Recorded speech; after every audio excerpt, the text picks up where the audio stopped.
Hello everyone, this is Hema here, your best friend from Blackboard Learners. As the continuation of the Delhi Sultanate, again I'm going to explain something important about this period of time, that is 1206 AD to 1526 AD.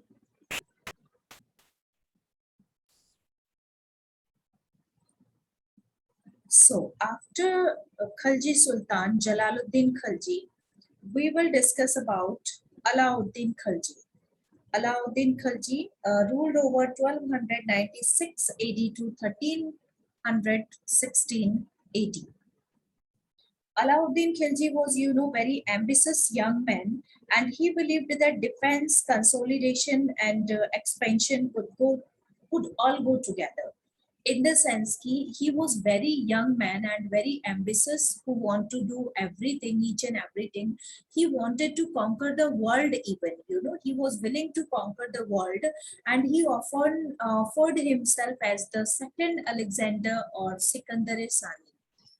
कि जो पूरे इसकी Alexander की story सभी ने सुनी है कि how ambitious he was and he was willing to conquer the world. Seemed like Alexander, he himself represented himself as Alexander. खुद को भी वो अलेक्जेंडर की तरह ही मानता था, जो कि पूरे वर्ल्ड को कॉन्कर करना चाहता था, वेरी एम्बिशियस था. एंड डिफेंस कंसोलिडेशन यानी कि आर्मी को स्ट्रॉन्ग करना एंड उसको एक्सपेंशन देना, एक्सपेंड करना, बढ़ाना, ये दोनों चीजें एक साथ करना चाहता था. And during Alauddin's reign, the Mongol invaded 5 times in India. उसके टाइम में 5 times इंडिया पर अटैक किया इन्होंने मंगोल्स ने, but every times his generals repulses their attacks. उन्होंने उनको मात दी हर तरह से. एंड इतना ज्यादा कि काफी हैवी लॉसेस के साथ उनको हारे होते थे वो लोग. इतना ज्यादा स्ट्रांगली इन्होंने उनको, इनके जनरल्स ने उनको फेस किया. And their attacks with heavy losses of them, they attacks and their जितने भी उनके हैवी, मतलब कि जब वो अटैक करते थे तो हर बार उनको हार मानना पड़ती थी, हर बार उनको हार कर जाना पड़ता था, और इतना ज्यादा हैवी लॉसेस के साथ हारे होते थे वो लोग. मीन्स बहुत ही स्ट्रांगली इसने अलाउद्दीन के जो जनरल्स थे उन्होंने उनको फेस किया. Next is conquest of the north. North पर किस तरह से इन्होंने अपना अधिकार किया, that is the from 1296 to 1305. In the pursuit of the policy of expansion, अपने अपने राज्य को बढ़ाने की बस एक जिद में. And conquest, he conquered Gujarat, Ranthambore, Chittor and Malwa. इन सारे राज्यों पर उसने अपना अधिकार कर लिया, मतलब इनको भी जीतते जीतते आगे बढ़ते गया. एंड राजा करना जो थे, द राजपूत रूलर थे गुजरात के, उनको हरा दिया गया. And his attack of Chittor been described in Padmavat, written by Malik Mohammad Jayasi. यानी कि मीन्स इन द सेंस कि जो इनका चित्तौर पर अटैक है, वो एक जो इनके पोएट थे मलिक मोहम्मद जायसी, उनकी एक बुक में, पद्मावत नाम की जो बुक है, उसमें डिस्क्राइब्ड है कि किस तरह से इन्होंने चित्तौर पर राज्य किया. When Alauddin attacked Chittor, Rana Ratan Singh was captured by treasury, but a little later, मतलब जब उन्होंने अटैक किया चित्तौड़ पर, तो वहां के जो राजा थे, राजा रतन, वो कैप्चर कर लिए गए, और बहुत जल्दी ही उनके अपने जो जनरल्स थे उन्होंने वापस उनको बुला लिया और सेव कर लिया. मीन्स की ब्रेव सोल्जर्स जो थे उनको रेस्क्यू कर लिया एंड सेफली उनको चित्तौड़ पहुंचा दिया गया. और अलाउद्दीन खिलजी का जो मेन ऑब्जेक्ट था चित्तौड़ पर अटैक करने का, that was was to conquer, that was to acquire रानी पद्मिनी. जो पद्मिनी थी, बहुत ही ब्यूटीफुल क्वीन थी राजा की. वो राणा जो थे, राणा रतन सिंह, उनकी जो वाइफ थी पद्मिनी, वो बहुत ही ब्यूटीफुल थी, और उन्हीं को एक्वायर करना चाहता था ये. इसलिए इसका मेन पर्पस था to acquire Rani Padmini. And again he made a fierce attack on the fort Chittor. बार बार उसने अटैक किए चित्तौड़ पर. The Rajput fought bravely, बहुत ही ब्रेवरी के साथ वो लोग लड़े, बट युद्ध में हार जाते हैं वो. और जितनी भी उनकी लेडीज थी, जो भी लेडीज थी, जो भी फीमेल थी, they start killing themselves in a fire, खुद को आग में जलाना शुरू कर दिया उन्होंने, and that process, that practice is known as जोहरिट. इस practice को उन्होंने जौहर कहा. Alauddin then attacked, and plundered, destroyed many temples. बहुत सारे मंदिरों पर इसने अटैक किया. Plundered in the sense की लूटपाट की, अटैक किया, destroy कर दिया उनको. And cities like Mandu, Ujjain, Dhar, ये जो उस टाइम के important city थे, उज्जैन, धार, चंदेरी, इवन जो मालवा में है, ये सारे बहुत ही फेमस जो places थे, जो कि उसने उन पर भी अटैक किया और पूरी तरह से उनको भी डिस्ट्रॉय कर दिया. अब next we will discuss about conquest of the Deccan. Deccan plateau पर किस तरह से इसने अधिकार किया, किस तरह से राज्य किया, that we will see. Alauddin was, the first Muslim ruler who tried to conquer the Deccan. ये फर्स्ट मुस्लिम रूलर था जिसने की डेक्कन पर अपना राज्य करने की एक कोशिश की. मलिक काफूर जो था was entrusted with his task, and Malik Kafur conquered Devgiri पर. इसने अपना अधिकार कर दिया 1306 से 1307 में. एंड इट रूल्ड रामचंद्र, जो कि यादव डायनेस्टी से थे, उनको भी रूलर जो थे रामचंद्र, उनको भी कैप्चर कर लिया. That was from Yadav dynasty. And उनको दिल्ली भेज दिया गया. बाद में फिर उनको देवगिरी भेज दिया गया, जो कि एज अ वेजल बनाकर, यानी कि अपना एक वहां पर एक जागीरदार की तरह उनको अपॉइंट करके भेज दिया गया. बाद में वारंगल पर भी इन्होंने अटैक किया, जो कि 1309 में किया. एंड प्रताप रुद्रदेव जो थे, जो कि ककात्या डायनेस्टी से थे, वो उनको भी submitted to Malik Kafur after much resistance. बहुत ज्यादा लड़ाई झगड़ों के बाद वो भी उन्होंने भी सरेंडर कर दिया. एंड जो द्वार समुद्र था उस पर भी अटैक किया इन्होंने 1310 AD में.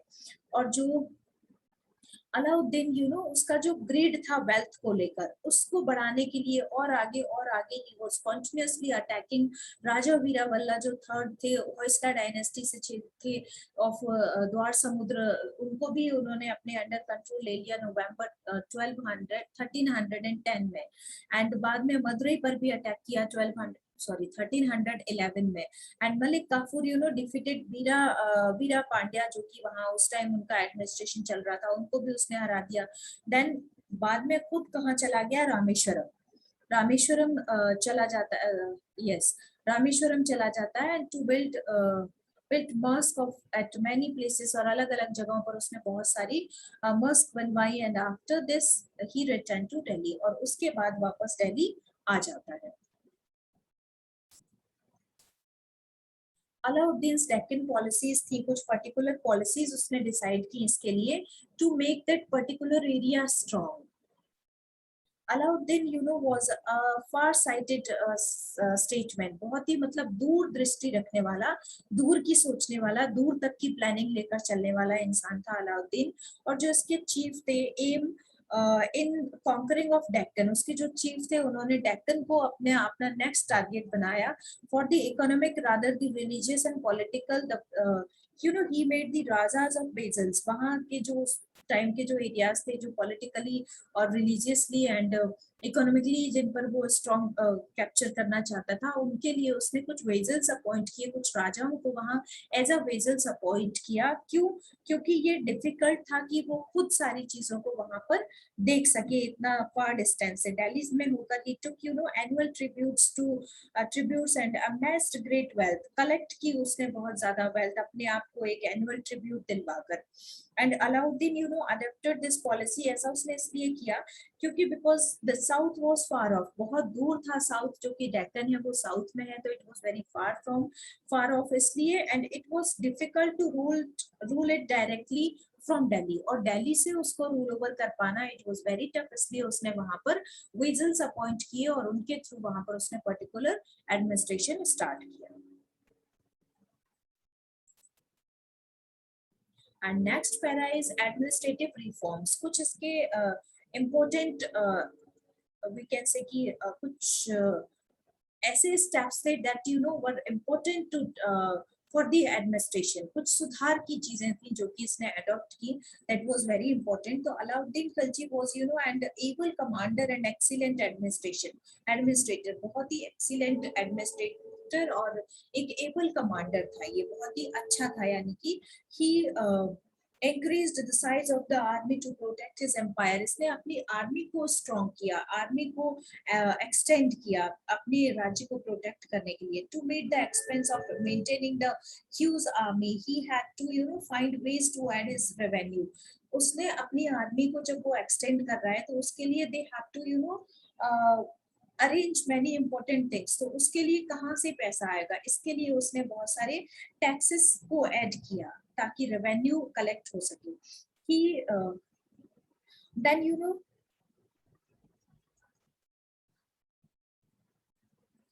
he increased the size of army and find out the ways to maintain this huge army. अलग अलग तरीके निकाले कि किस तरह से इसको मेंटेन किया जाए. Like he confiscated all the rent free land holdings that had been given to priest and government officials. जो कि government officials को या priests को जो जमीन दी गई थी उसको उसने confiscate किया. और फिर उस पर क्या किया उसने, जब जो उसके officials थे, the officials were forbidden to collect extra taxes from peasants. और उसने अपने जो ऑफिशियल्स थे उनको माफ भी किया कि अगर वो एक्स्ट्रा टैक्सेस भी लेते हैं पीजेंट से तो उन पर किसी तरह का कोई प्रॉब्लम नहीं है. Means they are free to submit the taxes.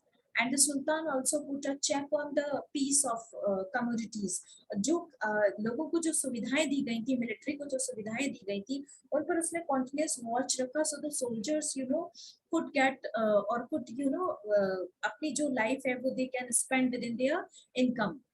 ऐसा उसने इसलिए किया कमोडिटीज चेक करना ताकि उनको उनके जो प्राइसेस हो वो ज्यादा ना हो, जिससे कि वो मिलिट्री के जो पर्सन हैं अपने इनकम के अंदर ही उस पर्टिकुलर इनकम में ही वो चीजों को खरीद सके, उनको कम से कम में ज्यादा से ज्यादा सुविधाएं दी जा सके. इसलिए उसने प्राइस चेक पर भी कमोडिटीज प्राइस चेक स्टार्ट किया, जिससे कि किसी भी चीज के रेट मिलिट्री पर्सनल्स के लिए ज्यादा ना हो. मीन्स उसने बहुत सारी ऐसी पॉलिसीज, ऐसे सुधार किए, रिफॉर्म्स किए, जिससे कि वो अपनी आर्मी को स्ट्रॉन्ग कर सके टू अपने राज्य को सेव करने के लिए, to save their kingdom. Alauddin also made arrangements to store quantities of grains. और उसने बड़े बड़े से स्टोर्स बनवाए so that कि they can store the grains, ताकि जरूरत के टाइम पर उनका यूज किया जा सके.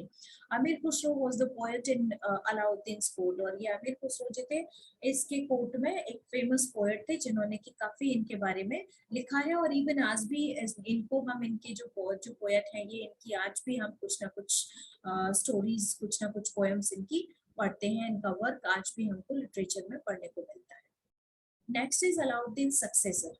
अलाउद्दीन के जो आगे उसके जो राज्य को संभालने वाले उसके सक्सेसर थे, after his death generals Malik Kafur placed Alauddin's minor son of the throne. उसका जो बेटा था उसको ही उसने आगे उसका सक्सेसर बनाया and tried to rule in his name. और उसके नाम से खुद राज्य करना चाहता था. And but what happens, but they were both put death. और दोनों को ही मार दिया गया, मलिक काफूर को भी और जो उसका बेटा था उसको भी मार दिया गया. And after that in 1320 AD that last Khalji rulers, और वो जो लास्ट खलजी रूलर था मतलब उस खलजी डायनेस्टी का फिर ये लास्ट रूलर था, was killed by Ghiyasuddin Tughlaq. Ghiyasuddin Tughlaq ने इनको मार दिया जो कि लास्ट रूलर था इस डायनेस्टी का. और उसके बाद उसने फाउंड किया, means Tughlaq founded Tughlaq dynasty. और फिर वहां से तुगलक डायनेस्टी की स्टार्टिंग होती है.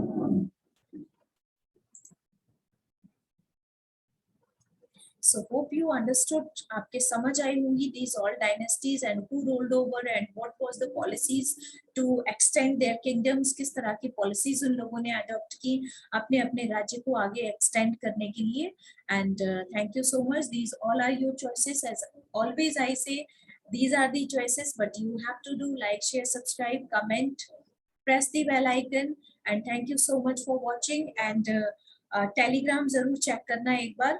Many important things are there for you. And thank you so much. Hima Sharma, your best friend from Blackboard Learners.